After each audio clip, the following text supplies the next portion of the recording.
The throne room of the Scifi Empire was made of black stone that seemed to eat light. Thousands of nobles stood in perfect rows. Their skin was pale blue, almost silver. Their eyes were like polished gems, cold and beautiful and empty of warmth. Princess Velith Coruscant stood alone in the center of the great hall. She was tall and elegant, like all Scifi women. Her silver hair fell past her waist. Her eyes were the color of winter storms. She wore a simple white gown, the color of shame in her culture. The color they made her wear for the past 300 years. Above her, on a throne carved from a single massive crystal, sat her father. Emperor Zorvan was ancient. His face was like cracked marble. His eyes held no love when he looked at his eldest daughter. They never had. The Galactic Concord has demanded a diplomatic marriage, the Emperor announced. His voice echoed through the hall like thunder. The humans wish to seal their alliance with our empire through union. Whispers spread through the crowd like poison. The humans. That young species from a small blue planet. They had only discovered space travel 200 years ago. In the eyes of the ancient Scifi, they were practically children, primitives, emotional creatures who lived barely a century and spent most of it fighting among themselves. We have considered which daughter to send, Emperor Zorvan continued. A cruel smile touched his thin lips. And we have decided. He looked directly at Velith. The infertile one will go. The court erupted in laughter. Velith did not move. She had learned long ago that showing pain only made them hurt her more. So she stood like a statue, while hundreds of nobles laughed at her. Shame, infertile, barren, hollow, cursed. She had heard these words her entire life. Among the Scifi, children were everything. They believed that souls passed through bloodlines. A woman who could not bear children was considered spiritually dead. She was a broken vessel, a waste of resources. Velith had been tested when she was young, barely 40 years old, which was childhood for her long-lived species. The royal physicians had declared her infertile. From that moment, her life had become a slow torture. Her younger sisters received education, suitors, opportunities. Velith received silence and scorn. She was kept alive only because killing a princess would look bad to other empires. But she was never allowed to forget her shame. Now her father had found the perfect use for her. Let her go to the primitives, Emperor Zorvan declared. If she brings shame by remaining barren, at least she brings shame among creatures too stupid to understand the insult. More laughter. Beside the emperor, his second wife smiled with satisfaction. Empress Taisa was beautiful and cold and calculating. She had given the emperor a son, Prince Kale, who now stood beside her looking smug. As long as Velith remained childless, Kale would inherit the throne. Taisa had spent 3 centuries making sure everyone remembered Velith's failure. You leave tomorrow, the emperor said dismissively. Try not to embarrass us more than you already have. Velith bowed her head. Yes, father. She turned and walked out of the throne room. Her steps were steady. Her face showed nothing. But inside her chest, her 2 hearts burned with emotions she had learned to bury deep. Rage, grief, and something else, something that scared her. Hope. Perhaps among the primitives, she could finally escape. Perhaps she could find some small corner of peace before she died. Perhaps no. She killed that thought before it could grow. Hope was dangerous. Hope led to disappointment. She had learned that lesson too many times. The journey to Earth took 3 weeks. Velith spent most of it alone, in her quarters reading about humans. What she learned was strange. They were warm-blooded, which seemed inefficient. They only lived about 80 to 100 years, which seemed tragic. They had only 1 heart, which seemed like poor design. They experienced emotions with an intensity that Scifi philosophers considered primitive and uncontrolled, but they were also surprisingly resilient. They had survived ice ages, plagues, wars, and disasters that would have ended most species. They adapted. They rebuilt. They refused to die. Interesting, Velith thought. But ultimately irrelevant. She expected her human husband to be crude, rough, perhaps cruel in his own primitive way. She prepared herself for another form of misery. The transport landed on Earth in a city called New Geneva. It was the center of human government. Velith was surprised by how green everything was, how much water there was, how the air smelled alive in a way Scifi cities never did. A delegation waited on the landing platform. At the front stood a human male. He was tall for his species, with broad shoulders and dark hair cut short. His skin was a warm brown color. His eyes were almost black, but they held something Velith did not recognize. He smiled at her, not a political smile. Not a mocking smile, just ... A smile. Like he was genuinely happy to see her. Princess Velith? He stepped forward and attempted a Scifi greeting. His pronunciation was terrible. His hand gestures were slightly wrong. But he had clearly practiced. I am Commander Marcus Chan, he said, switching to the common galactic language. I will be your husband. And I want you to know that I hope we can build something good together. Velith stared at him. Where was the mockery? Where was the cold calculation? Where was the cruelty she had prepared herself for?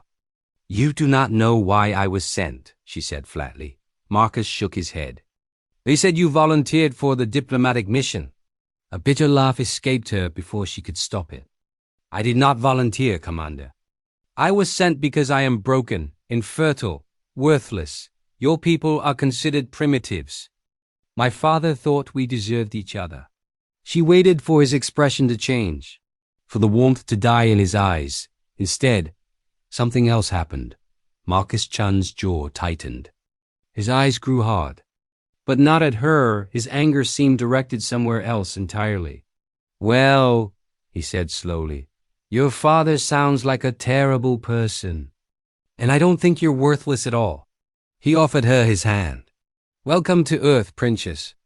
Let me show you what humans do when someone tells us something is impossible. For the first time in 300 years, Velith felt the dangerous flutter of hope in her chest. And this time, she did not kill it. The first week on Earth was the most confusing time of Velith's long life. She kept waiting for the cruelty to begin. Every morning she woke up expecting cold words, harsh treatment, or silent contempt. That was what she knew. That was what she understood. Instead, she got breakfast. Marcus Chen woke up early every day to cook food for her. He had researched Scifi dietary needs. He had learned that her species could not digest certain Earth proteins, so he found alternatives. He experimented. He made mistakes and tried again. Sorry, he said on the third day, looking embarrassed at a burned dish. I'm still learning. My mother says I could burn water. Velith stared at him. You are a military commander. You have servants. Why do you cook yourself? Marcus shrugged. Because I wanted to. Because it felt important to try. She did not understand this man at all. On the fifth day, Marcus took her to meet his family. This confused Velith even more. Among the Scifi, family was about power. You maintained connections with relatives who could help you politically. You ignored those who could not. Marcus's family had no political power at all. His mother was a retired teacher named Linda. She was small and round and smiled constantly. She hugged Velith without warning, which nearly made the princess attack her out of reflex. Sorry, Linda said, stepping back. Marcus told me your people don't do hugs. I forgot. I'm just so happy to meet you, dear. Happy? Why would she be happy? Marcus's younger sister Sarah was there with her daughter, a small human child of about 6 years. The child's name was Emma. She had curly hair and gap teeth and absolutely no fear of aliens. Are you a princess? Emma asked, staring up at Velith. Yes. A real princess? Like in stories? I suppose. Emma's eyes went wide. Do you have a crown? Can you do magic? Why is your skin silver? Are those marks tattoos? They're so pretty. The questions came so fast that Velith could not answer them. She looked at Marcus with something close to panic. He just laughed. Emma, let the princess breathe. She just got here. But Dad says aliens are boring and just talk about politics, Emma complained. She's not boring at all. Emma, Sarah looked mortified. I'm so sorry, Princess. My husband has opinions. Valith felt something strange happening to her face. It took her a moment to realize she was smiling. She had not smiled in decades. It is fine, she said. I find human children refreshing. Emma beamed at her. Want to see my drawings? I drew a spaceship yesterday. Before Valith could respond, the small human grabbed her hand and pulled her toward another room. The princess allowed herself to be led, too surprised to resist. Behind her, she heard Linda whisper to Marcus. She seemed so sad. What happened to her? I don't know yet, Mom, but I'm going to find out. That night, Marcus and Valith sat on the balcony of their shared residence. The earth sky was strange, though. So many colors at sunset, so different from the eternal gray of her homeworld. Your family is unusual, Valith said. How so? They show affection openly. They maintain bonds with relatives who offer no political advantage. Your niece asked me personal questions within minutes of meeting me. She paused. Among my people, this would be considered weakness. Marcus was quiet for a moment. Do you think it's weakness? Valith considered the question. I do not know anymore. They sat in silence. It was not uncomfortable. That surprised her too. Finally, Marcus spoke. Valith, can I ask you something? Yes. You said your father sent you because you're infertile. But you never told me the full story. What happened? Valith's hands tightened in her lap. Why do you wish to know? Because I'm your husband now, because I want to understand. Because... He stopped, seeming to search for words. Because you have this look in your eyes. Like someone who's been hurt so many times she's forgotten what kindness feels like. I recognize that look. I've seen it in soldiers who survived terrible things. No one had ever spoken to her this way. No one had ever looked past her title and her shame to see the person underneath. Something cracked inside Valith's chest. A wall she had built over centuries began to crumble. I was tested when I was 40 years old, she said quietly. Young by our standards. The royal physicians declared that I could never produce offspring. From that day, I became nothing. My father stopped looking at me. My sisters were taught to ignore me. I was given no education, no prospects, no future. Her voice remained steady. She had learned to tell this story without emotion. For 300 years, I existed as a ghost in my own home. I was kept alive because killing a princess would cause scandal. But I was reminded every day that I was broken, defective, a waste of resources.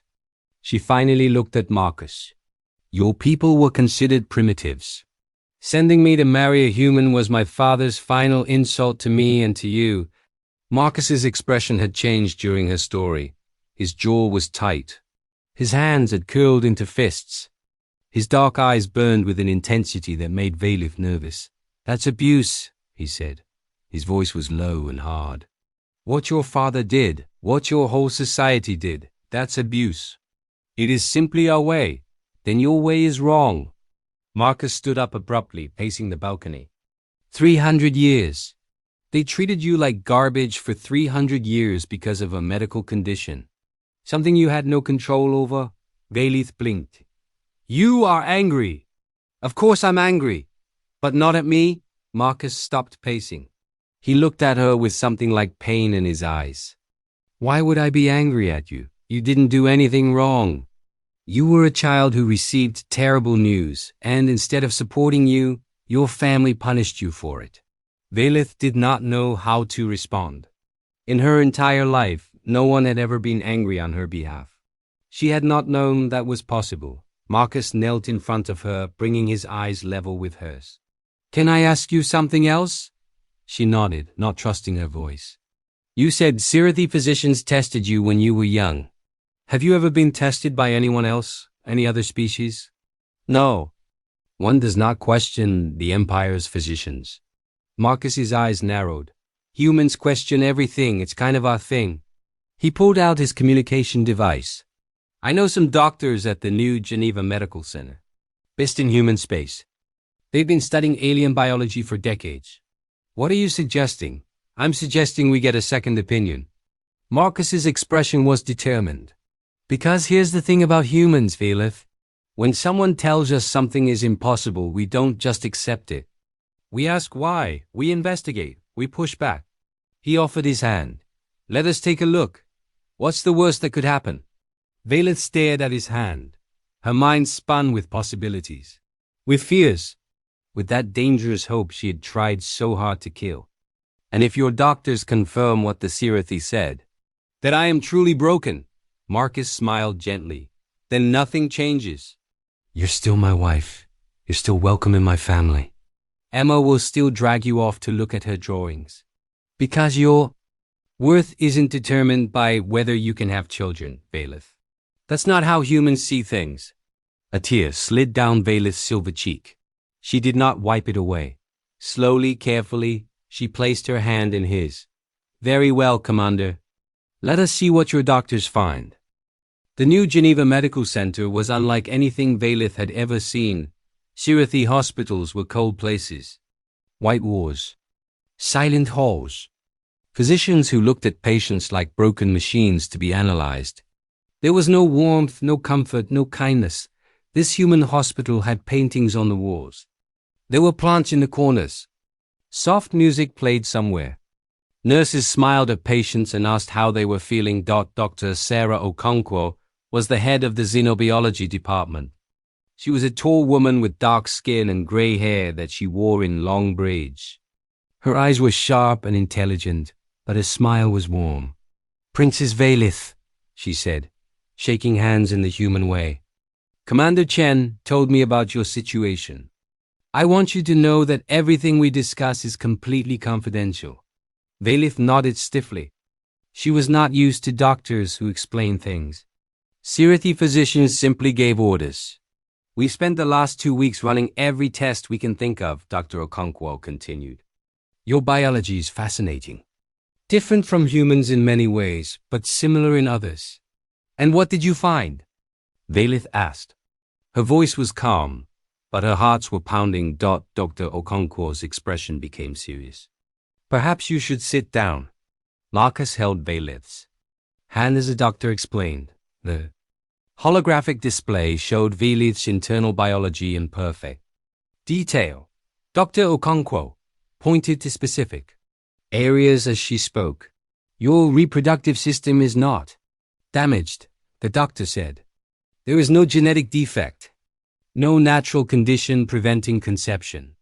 Valeth frowned. That is impossible. The Scifi physicians were either incompetent or lying.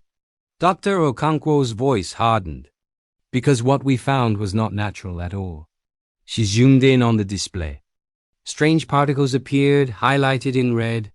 This is a synthetic compound. It was introduced to your body artificially. Based on our analysis, it happened approximately 300 years ago, right around the time you were declared infertile.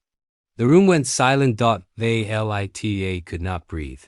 Her mind refused to process what she was hearing. Someone poisoned me. Someone very deliberately suppressed your ability to have children, Dr. Okonkwo confirmed. This compound is sophisticated. It was designed to mimic natural infertility perfectly. Scifi medical scans would never detect it because they weren't looking for artificial interference.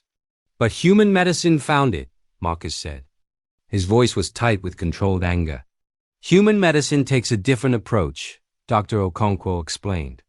The Scifi focus on genetic perfection. They look for natural defects. We focus on treating disease, which means we've developed techniques to detect foreign substances in the body. Techniques the Scifi apparently never needed. She looked at Valeth with something like pity. Princess, you were never infertile. Someone made you that way on purpose. And they made sure no one would ever discover the truth. Valeth stood at the window of their residence, staring at nothing. 300 years. 300 years of shame. Of isolation. Of being treated like a broken thing, all because someone had poisoned her. Marcus approached slowly. He had learned not to touch her without warning. Valeth? Who? Her voice was barely a whisper. Who would do this? Marcus hesitated. I've been investigating since the doctors told us. I called in some favors. Intelligence contacts. People who know how to find hidden information. And The compound that was used, it's rare. Very expensive. Only a few places in the Scifi Empire could manufacture it. He paused. All of them have connections to the Imperial Palace. Velith closed her eyes. Of course, she had known somehow. From the moment Dr. Okonkwo had spoken, some part of her had known. My stepmother. That's what the evidence suggests. Marcus moved to stand beside her. Empress Taisa married your father when you were 30 years old. Her son Kale was born 5 years later. As long as you remain childless, Kale would be the heir. So she removed me from competition. Velith's voice was hollow. She poisoned a child to secure her son's future. And your father either knew or chose not to investigate. Marcus's tone was hard. The timing is too convenient. You were declared infertile just 10 years after Taisa joined the court. No one questioned it. No one demanded a second opinion. Because I was already unwanted. Velith finally turned to face him. Her silver eyes were dry, but ancient pain flickered in their depths. My mother died giving birth to me. My father blamed me for her death. He never wanted me. Taisa simply gave him an excuse to throw me away. Marcus reached out and gently took her hands. I'm sorry. I'm so sorry this happened to you. Do not apologize. You did nothing wrong. I know. But someone should say it. Someone should acknowledge that you deserved better. He squeezed her hands. You deserved parents who loved you. You deserved a family who protected you. You deserved 300 years of happiness that was stolen from you. For the second time since coming to Earth, Velith wept. But these were not tears of despair. These were tears of release. Of grief finally allowed to flow. Of pain finally acknowledged. Marcus held her while she cried. He did not try to stop her. He did not tell her to be strong. He simply stayed solid and warm, letting her feel everything she had buried for centuries. When the tears finally stopped, something had changed in Velith. The ice around her heart had cracked. The numbness she had cultivated for so long had begun to thaw. In its place grew something new. Anger. Not the cold, controlled anger of the Scifi. This was human anger, hot and bright and powerful.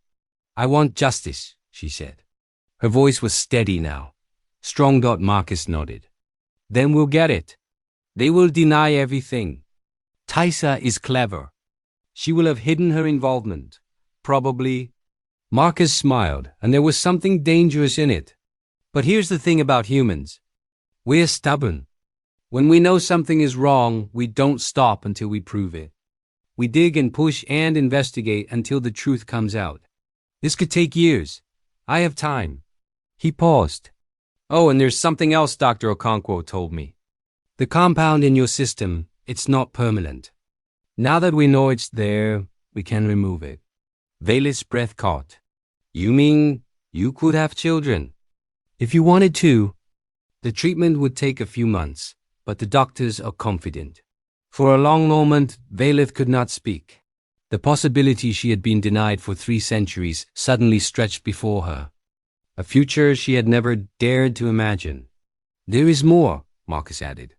The human geneticists who studied your biology, they found that removing the compound would actually improve your overall genetic health.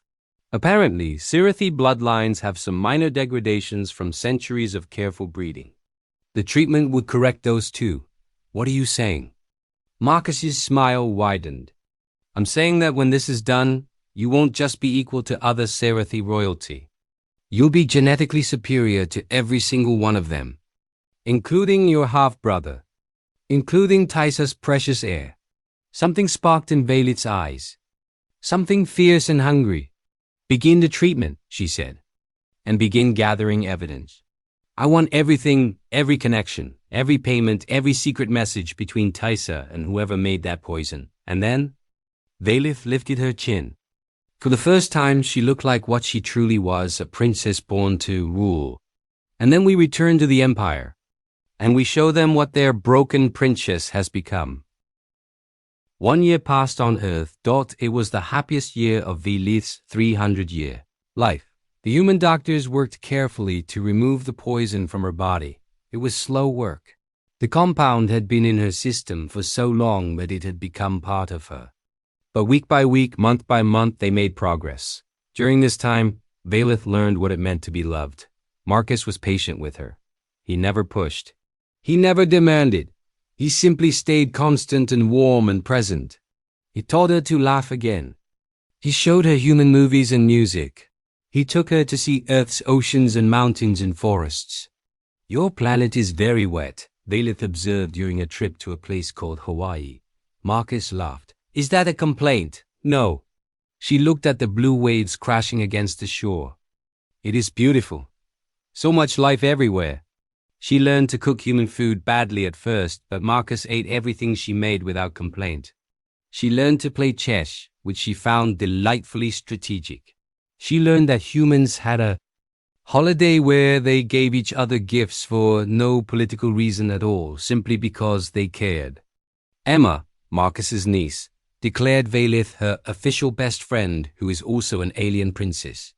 She made Valeth a crown out of paper and glitter. Valeth wore it for an entire afternoon. You're different, Marcus said one evening, watching her smile at something on the view screen. How so? When you first arrived, you were like ice. Beautiful but frozen. Now, he searched for words. Now you're thawing. Valeth considered this. I am learning that I was not broken. I was simply surrounded by people who wanted me to believe I was broken. And now, she looked at him with warmth in her silver eyes. Now I am surrounded by people who help me heal.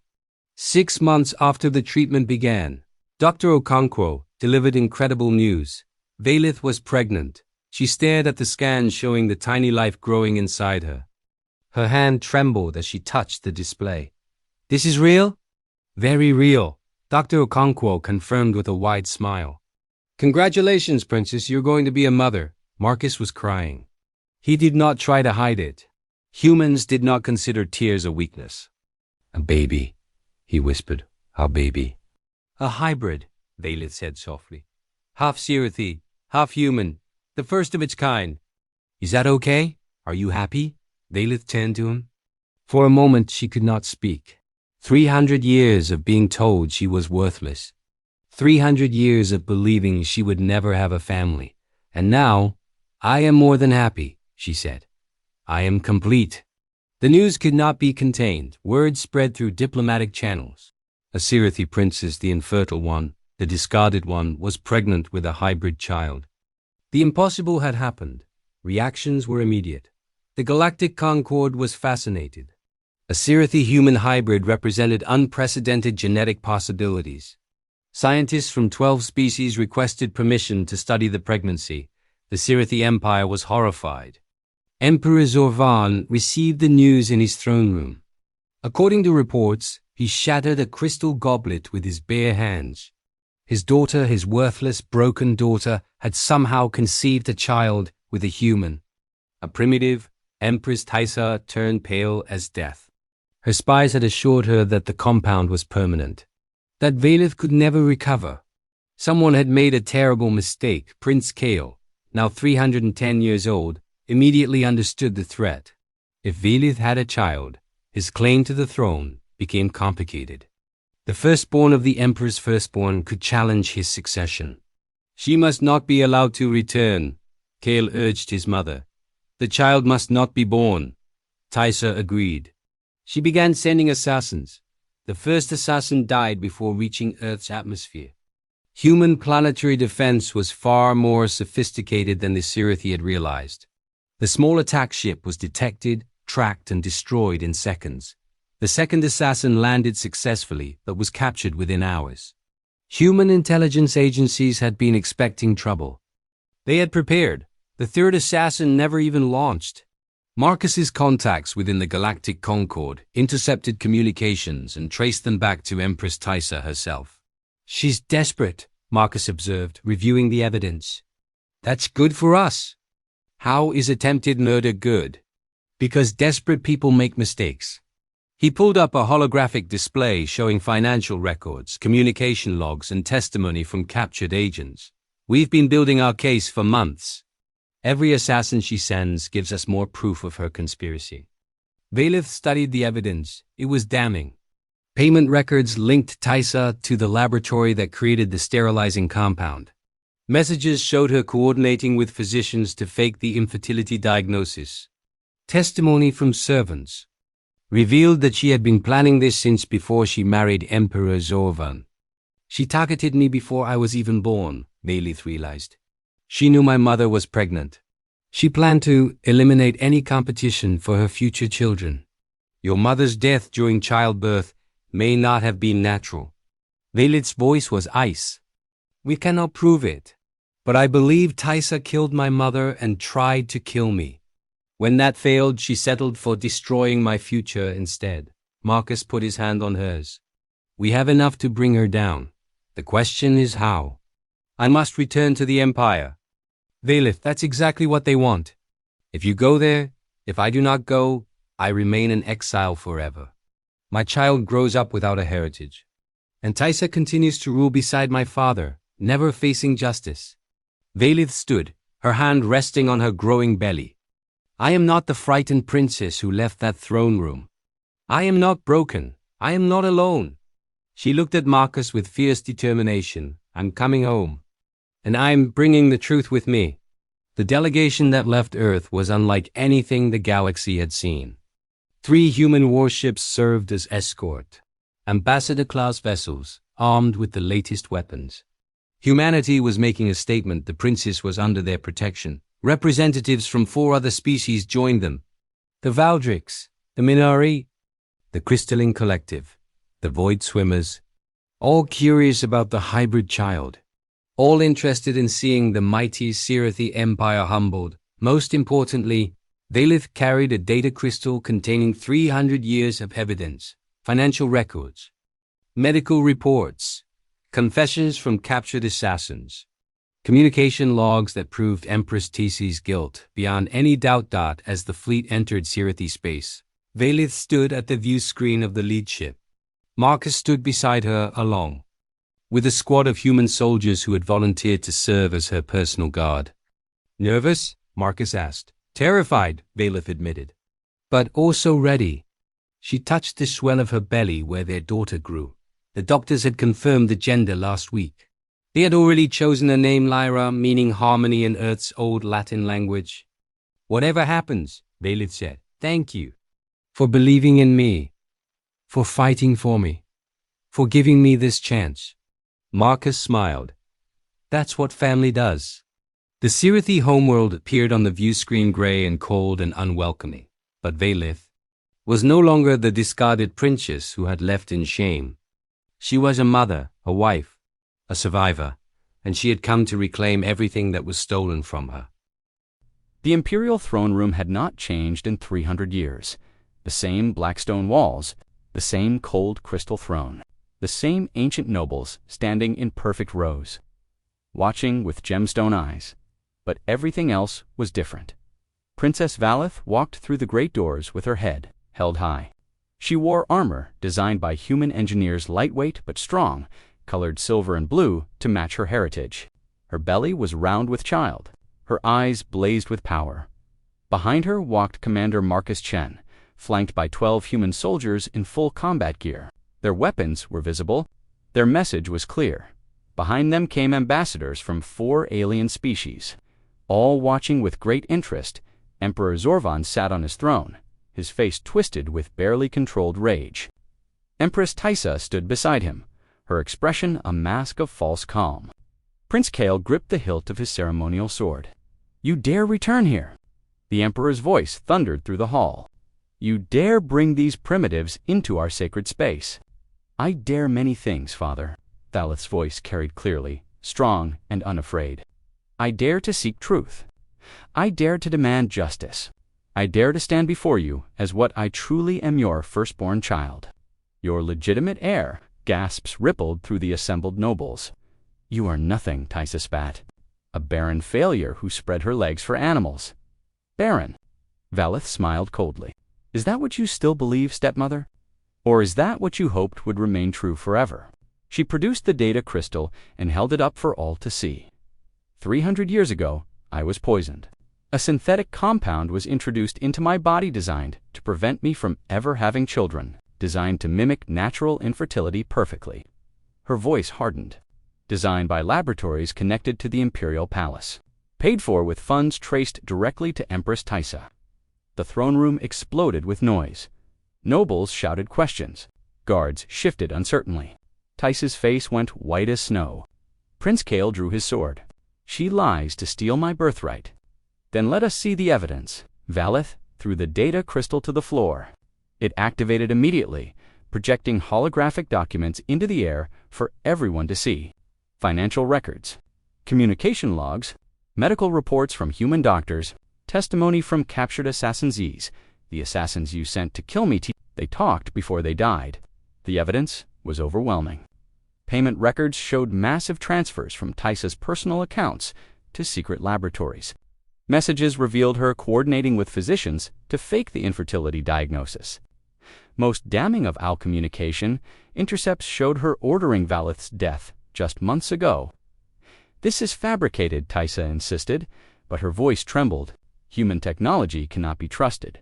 Then trust Scifi technology. Valeth gestured, and 3 Scifi nobles stepped forward, members of houses that had secretly opposed Taisa for decades. Lord Vethran, Lady Kisa, High Physician Marath, all have independently verified the evidence using our own methods. Lord Vethran bowed his head. The evidence is authentic. Empress Taisa conspired to eliminate Princess Valeth from succession. This is treason of the highest order. The throne room went silent. Emperor Zorvan looked at his wife. For a moment, something flickered in his ancient eyes. Doubt? Guilt? It was impossible to tell. Taisa, he said slowly, is this true? The Empress knew she was trapped. Valeth could see the calculation in her eyes, the desperate search for escape. But there was none. The evidence was to complete. The witnesses to many. So Taisa chose violence. Kill them all. She screamed, protect your emperor from these traitors. Half the imperial guards surged forward. The other half hesitated. Uncertain who to obey, chaos erupted. The battle of the throne room lasted only 12 minutes. But those 12 minutes changed history. The human soldiers moved with terrifying efficiency. They did not have Scifi's strength or speed. But they had something else: perfect coordination, advanced weapons, and absolutely no fear. Marcus Chen fought his way toward Valeth, cutting down anyone who threatened her. His soldiers formed a protective ring around the pregnant princess. Meanwhile, the nobles who supported Valeth rallied their own guards. What should have been a quick massacre became a true battle. Prince Kale charged directly at Valeth, his sword raised. You will not take what is mine. Marcus stepped into his path. The human commander was smaller than the Scifi prince, less experienced with bladed weapons. By all logic, he should have died in seconds, but humans did not fight logically. They fought with passion. Marcus blocked the first strike, dodged the second. On the third exchange, he did something completely unexpected. He dropped his sword, grabbed Kale's arm, and used the prince's own momentum to throw him into a stone pillar. Kale crumpled. Unconscious, humans fight dirty, Marcus said, retrieving his weapon. It's one of our better qualities. Emperor Zorvan watched his throne room descend into chaos. His wife's guards were losing. The human soldiers were too disciplined. The rebel nobles were too organized. And somewhere in the fighting, Taisa herself had vanished, fleeing like the coward she truly was. The emperor could have fought. He could have rallied his loyalists and prolonged the battle. Perhaps he could have even won. Instead, he simply sat on his throne and watched. When the fighting finally stopped, Valeth stood before him. Blood-stained her, armor none of it hers. Human soldiers held the surviving loyalist guards at gunpoint. The rebel nobles controlled the doors. It is over, Father Valeth said. Taisa has fled. Kale is captured. Your reign ends today. Zorvan looked at his daughter. For a long moment, he was silent. I knew, he finally said, about the poison. I knew what Taisa did to you, Valeth had suspected, but hearing it confirmed still hurt. Why? Because I blamed you for your mother's death. Because Taisa gave me a son when you could give me nothing. Because it was easier to throw you away than to face my own guilt. The ancient emperor closed his eyes. I told myself you were worthless. It was simpler than admitting I had failed you. You did fail me. For 300 years, Valeth's voice cracked slightly. But I am no longer the daughter you threw away. I am something new now, something stronger. She placed her hand on her belly. This child will never know the cruelty I suffered. She will be raised with love, human love, which I once thought was weakness. I now know it is the greatest strength in the universe. 3 months later, Lyra was born. She came into the world screaming GHL, healthy, powerful cry that echoed through the medical chamber. Her skin was pale silver, like her mother. Her eyes were dark brown, like her father. Her heart she had to beat strong and steady. Valeth held her daughter for the first time and wept. Marcus stood beside her, tears streaming down his own face. Around them, humans and Scifi and members of 4 other species watched in wonder. The first hybrid child, the bridge between worlds. "Hello, little one," Valeth whispered. "You are the daughter of 2 species. You carry the strength of both, and you will never ever be made to feel worthless." Outside the medical center, the Scifi Empire was transforming. High Queen Valeth, for she had taken the throne after her father's abdication, had begun reforms that would have been unthinkable a year ago. Alliance with humanity, open borders with other species, an end to the cruel traditions that had caused so much suffering. Not everyone accepted the changes. Tisa remained in hiding, gathering loyalists. Civil unrest flickered in distant provinces. The future was uncertain. But in that moment, none of it mattered. Valeth looked at Marcus. He looked at her. Between them, their daughter gurgled happily. "Thank you," Valeth said. "For what?" "For teaching me that I was never broken." She smiled a real smile, warm and bright. "For showing me what family truly means." Marcus leaned forward and kissed her forehead. "That's what humans do. We find broken things and help them heal. We take impossible situations and find a way through." "Humanity," Valeth murmured, looking down at Lyra. "Finding a way, no matter what." The end.